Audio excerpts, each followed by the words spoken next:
A good Wednesday evening from the Varsity Aces. I'm Greg Tartaglia for NorthJersey.com. Welcome to the Varsity Aces Show for this September 8th, 2021. We are in the week of anniversaries. It is 20 years to the day this weekend of the September 11th attacks on New York City. And obviously it was an event that shook the world, shook our nation. And over the years, the Varsity Aces have told stories of how it has affected the folks in North Jersey.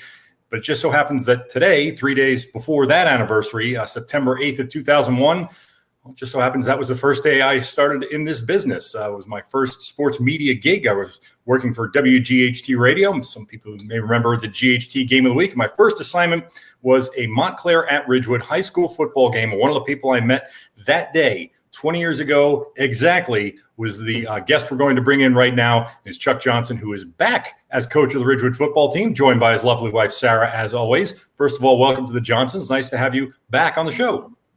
Thanks very much, Greg.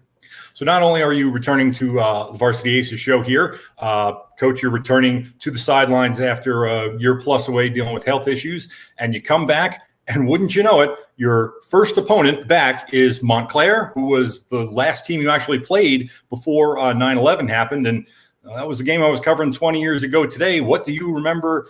I guess one of the things, we'll talk about what happened on 9/11, but, it's interesting to me to think back to the stuff that happened right before it. I mean, I just gotten hired by this radio station right out of college. Guy who hired me, Kevin Burkhart's now on Fox Sports. So, what do you remember about that day playing Montclair, and what do you remember about kicking off that 2001 season? To be honest with you, I don't have a ton of recollection of the Montclair game. I have a lot of recollection of the week, leading up. We were playing Teaneck that week. That was Tumba Hali's senior year. Yes, retired Kansas City Chief. Yep, and just retired. We had a lengthy coaches meeting the night before 9/11, that Monday night. Back in those days, you played your games on Saturdays, so your game plan meetings were Monday evenings. And we spent a ton of time talking about how the heck we were going to block Tumba Hali. We had some very good linemen on that team. Chris Canetto was the kid that Tumba was going to be lining up on, and we were trying to come up with some ways to help Chris on Tumba. The lineman to his outside was, and I'm blanking on his name right now, but sorry, they had a few good kids that year, if I recall. No, well, this was our kid. Yeah. Okay. John, I can't remember his first name. I can't remember. But anyway, we were trying to come up with some ways to double Tumba because, as good of a player as Chris was, and he went on and was a 3-year starter at Wesleyan, very good player. Of course, Tumba went on, was a 3-year starter at Penn State. So he was a pretty good player. And so you were setting up to face Teaneck the week after Montclair. You're off for week 2. And then all of a sudden that Tuesday comes along, and we were having a conversation yesterday about where you were. You were often in the fitness center. That's where your office is. And someone had come in and told you what happened. And I was struck by the fact that you kind of had the same reaction that I did. AOL Instant Messenger still exists back then. And that was how I got the message. Someone sent me a little message. Hey, a plane just hit the World Trade Center. And I thought it was a little plane, like you said, like a Cessna or something like that. And as we found out later, it was not. As that day unfolded, what are the things you remember? And what do you remember maybe saying to some of the kids who, as we found out later, some of their parents didn't come home? Right. No, we were in school, and then the announcement came over the PA that everyone was to go home. A bunch of the players came down to see me, and, we were, I have a phrase in the program that we never cancel practice. We never take a day off. But I was overruled on that day by the administration. So we had the day off, and I actually went home and went for a run. And as I told you before, I can remember the F-16s, circling Ridgewood. I must have seen at least 3 in the air, during my jog. It was as you remember, it was a beautiful, beautiful day. Yep. And just the sound of the F-16s in the air. It's not something that you get cruising over Ridgewood too frequently. Oh, well, one of the sounds I remember from that day was the family member who was an EMT, and the pager went off, and they went down to Weehawken to help people coming back from New York City. So, obviously, so the tragedy unfolds that day. The rest of the week plays out. I remember distinctly because I'm a Jets fan, and that's a whole other argument. But so they got their game postponed that week. I know baseball got postponed because everybody remembers Mike Piazza's first game back home run with the Mets. It was kind of the big event in New York City. But the NJSIA didn't really postpone any football games, did they? No. I was very surprised by that. All the coaches were surprised by that. So that was Tuesday. Everything was canceled. I believe Wednesday we weren't allowed in school. So Thursday we came back to school. So we had already missed 2 days of practice. At least one prominent Ridgewood football parent was missing, a gentleman named Johnny Van Devender. He was the president of our Junior Football Association. It was, and many, I think altogether 12 Ridgewood people passed away that day. So everybody in town knew multiple people. And so we had a team meeting that afternoon, and, kids didn't want to play. Some kids wanted to play, but it came down from the NJSIAA that if you didn't play, you were going to forfeit. So I think I mentioned this to you. Dr. Fred Stokely, who was our superintendent, came in, and he and I met with the team. Dr. Stokely was a very forward-thinking, very kids-oriented man, and basically said, "Chuck, what do you think we ought to do?" I said, well, let's ask the kids. So we could not get a consensus on the part of the team to play. And I certainly didn't feel like forcing kids to play when they didn't want to was an appropriate action. So we decided we weren't going to play. And, I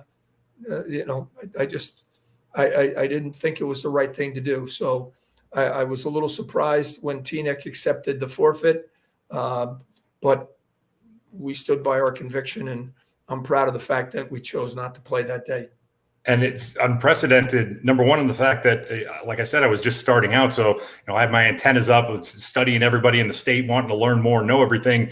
I don't remember anyone else having to do that. I remember Ridgewood being the only team that I can think of in the state that ended up forfeiting a game. You ended up playing again next week. The game I remember from that Friday, a lot of games were moved off of Friday night onto Sunday because people just wanted an extra day. But Wayne Valley was in a conference with Orange. It was an old conference back then. But I remember going to Wayne Valley, and they had a candlelight vigil. I remember standing in the press box holding a little candle, and people just wanting something to kind of help them get back to normal. Now, again, Ridgewood's a commuter town. You got the train station right there. A lot of people commute into New York City. And so it seems, for me living through it, that Ridgewood was one of those towns that maybe needed a little more time. When you got that time, and when you did get back to the next game the following week, what were the emotions like when everybody got back together and was like, hey, was it an emotion of, hey, we kind of need to do something to move on? You know what? I don't have any dramatic recall moving forward. The whole week was very, very hard on the kids, very, very hard on the town. And that's really the bulk of my recollection, and then, I remember the kids on that team. You just had a picture of Mike Culver. You just had a picture of Alex Duran, our quarterback. That's John Hartster right there. That's Alex right there, Duran. Yeah, I remember him. Yep. I mean, Alex was a great, great kid, great young man. That's Culver. Those are my memories. We had actually pulled out the Montclair game the week before. I think it was like 32-29 or something like that. A very, very close game. A lot of scoring. But the bulk of my memories are centered around that 9/11 week. Right. I should mention, because I was the one who dug up the Ridgewood News article, that I guess Jim McConville was the one who wrote the article, flashback to the year before, where it was a high-scoring game with Montclair. And I remember the game I saw. You mentioned Mike Culvert. He was one of the guys who scored one of the touchdowns. I think he recovered one of the fumbles. Montclair had a running back named Hanif Saluki, ran for over 200 yards, but he fumbled twice early in the game, but he scored the game-winning touchdown late. And it was my first game, so obviously I'll remember the score off the top of my head. It was 21-14. Again, you were right, though. After that, I remember some games that I went back to, obviously the first one at Wayne Valley.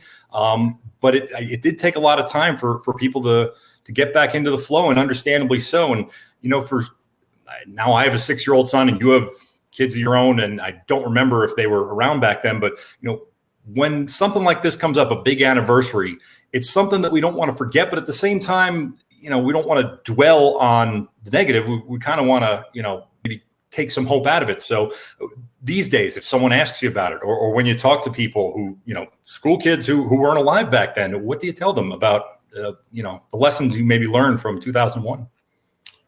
Just, how much the town rallied. We went to one of the churches here in town. I believe it was John Van Devender's church.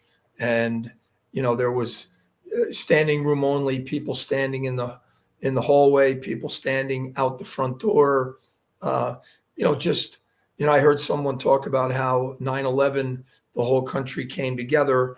And yet with this pandemic, the country seems more fractured than ever. It's kind of an interesting dichotomy of, reactions to a crisis situation. I don't know what it says about our country in 2001. I'll leave that to the sociologists. I don't know what it says about our country in 2021, that a crisis has brought forth two diametrically different responses.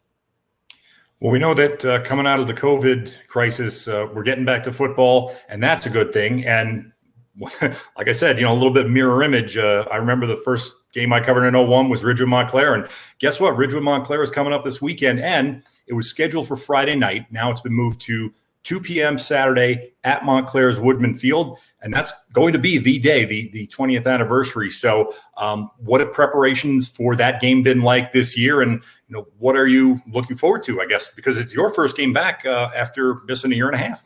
Yeah. What I missed more than anything, Greg, was the daily banter with the players. And it has been absolutely fabulous being in the weight room with them, being on the field with them. We're actually back in our locker room now, believe it or not. They're real excited to be in the locker room after a year when they had to go home after practice. None of the shenanigans that go on in a football locker room or could go on last year. So, right. But just, I miss the daily contact, and I miss that with my general students. I was a physical education teacher there for 36 years. I enjoyed my relationships with the non-football students as much as the football students. But, I had to retire because of my health and some other situations as far as pensions and things like that. So, it is great to be back in the school. It's great to be back each day with the players, with the coaches, going to practice. That's really what I miss. And I really missed, spending time with kids and watching them get better on the football field. And, the theme keeps cropping up of the resilience and bouncing back from things. One last question for Coach Chuck Johnson of Ridgewood football before we go. We're joined by Coach and his lovely wife, Sarah, who's also the technical advisor for our Varsity Aces show tonight. But one other thing that happened at Ridgewood, the latest, I guess, was that from Hurricane Ida, floodwaters all over North Jersey. We have a number of different schools that not only their athletic facilities, but the schools were affected. In Ridgewood's case, you're right next to Hohokus Brook. My understanding is the field got a little bit of water this year, or last week, I should say. What's the status now, and does it look like you'll be able to play at your home stadium again this year? Well, all three turf fields received at least 2 feet of water. Wow. The game field, Stevens, which is the adjacent practice field, and then the turf field next to the pool in town that's known as Maple Park. Right. They're all extensively damaged. And as of yet, nothing has been done. So we're looking to, we're going to play Montclair at Montclair. The next 2 games are scheduled away with the Wayne teams. I'm hoping by game 4, that Union City can be at Ridgewood. But no work has been done yet. So we'll see how that goes. And I remember, I want to say it wasn't long after the field turf was put in at Ridgewood High School Stadium. I was working at the Ridgewood News. I want to say 2011 or 12, somewhere around there. It was another hurricane, Francis. I don't quite remember the name, but I think the field has flooded before, hasn't it? It has happened. It's right by the brook, as you said. And, it's weird that it's happened now 3 times in the last month and a half, whereas it hadn't happened for years. I go back to, 2000, to 19, was it 19? 19 and your first year, I think it was 84, Floyd, right? No, Floyd. Oh, Floyd. Yeah, it was 99, I think. Yeah, right. So, we practiced at one of the elementary schools for a couple of weeks that year, back when it was still grass, So it's, it's in a tough place where the field is. But obviously, Cresskill High School got destroyed, and Englewood's field is bad, and Hackey's field is bad. And, this was a very, very unusual rain. Hopefully. We were just talking about 9/11 bringing people together, and we can only hope that stuff like this will help bring the North Jersey community together. We're grateful to have you on and talk about it, because that's how it gets out there and gets known. And, hopefully people can step up in these next coming weeks and, get our communities back together, because we love it here in North Jersey, and we love having North Jersey football guests on. Coach Chuck Johnson of the Ridgewood Maroons, his wife Sarah Johnson, thank you both very much for joining us, and good luck back on the sidelines this weekend, Coach. Thank you. I look forward to seeing you, Greg. Thank you. Bye-bye.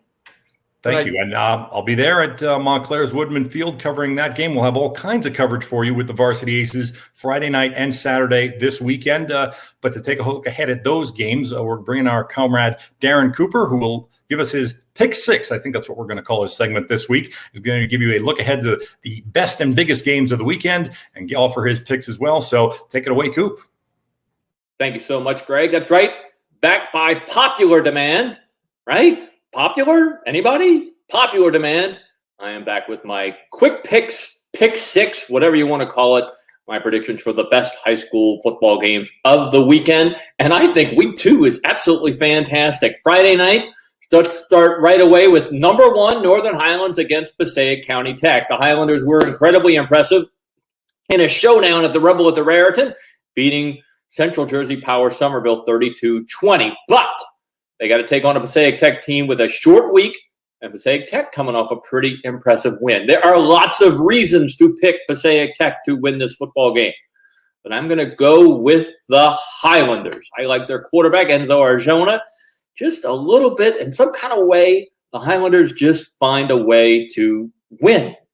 Next up on Friday night, Ramapo against Pascack Valley. Now, this is the type of game where it's a clash of styles. Okay, Pascack Valley is going to run the ball. They're going to try to be physical, while we know what Ramapo brings to the table with their dynamic offense. This is the type of team, if you were building a team that could beat Ramapo, it would be Pascack Valley, because you would want to run the ball, score some points, shorten the game, milk the clock. And I am sure Drew Gibbs and Ramapo have a lot of respect for Pascack Valley.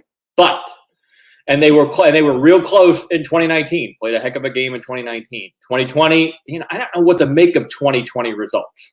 So I am tempted. It is tempting to look at Pascack Valley and think they've got the goods to pull this one off. But I just think Ramapo will be better with their limited possessions. They'll be too efficient.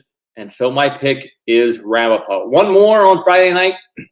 Interesting NJIC game. 2 teams making their season openers, Garfield and Park Ridge. And, you'd think these 2 teams shouldn't be playing each other. I mean, you have really small Park Ridge and really big Garfield. And you're right, they probably shouldn't be playing each other. But Park Ridge had an opportunity to play. Garfield had an opportunity to play. And kudos to both of them for wanting to agree to play. So here we got a good big school against a good small school. What do you do in that situation? Well, the pick man, the Lord of the Picks, always says good big beats good small. So I will cast a tiny vote for Garfield. So that swings us over to Saturday, which is loaded. They moved the Old Tappan East Side game to Saturday while Burley Field is being renovated. And boy, this game just screams intensity and juice here. Old Tappan's the type of program that gives East Side teams trouble traditionally, but this is not a traditional East Side team anymore. The Ghosts have really turned things around under Coach James Magazine. They are fast. They have talent on both sides of the ball. And I am going to give the nod to East Side. I think that the Ghosts' secret weapon is their offensive line and defensive line are better than people think. I'm going to give the Ghosts a signature win on Saturday against Old Tappan. There's two big non-6 games on Saturday. Here I am, Mr. Big Six. The first one is Joe's versus DePaul. You know, seeing DePaul in person, it was incredibly impressive. The other night, Nick Campanelli's season opener, the Spartans were fast. They were the fastest Big Six team I've seen so far, except for Bergen Catholic, who seems to be at a higher level. But I'm not so sure that DePaul is not the second or third best Big Six team. I haven't seen St. Peter's yet. Then you bring in St. Joe's. All right, this is another clash of styles. Joe's going to pound the rock. Going to pound the rock, babe. They got a new running back who's already doing fantastic things. And, you know, I hate to tell you this, DePaul, but like y'all haven't beaten St. Joe's a lot in the last 20 years or so. So there's a part of me that's like, man, it's foolish to pick DePaul. But call me a fool. I really like what the Spartans have on offense and defense. I think their defense, Quayer Price, is fantastic. I hope a Corey Lyde gets better.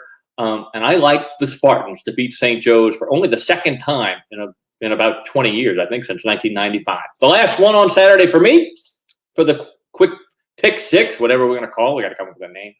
Don Bosco and Seton Hall Prep. I saw the Iron Men Saturday against Iona Prep. And if I'm Iona Prep, I walked off that field thinking to myself, man, we had chances. And they really did. That game was probably closer than the 21-7 score showed. Iron Men didn't look too great on offense. They looked good on defense, though. And meanwhile, you have Seton Hall Prep. They're not 100% in our coverage zone, but they have a senior team. And remember, they always seem to mess things up for a Big Six team. Last year, they're the team that beat St. Peter's Prep and messed everything up.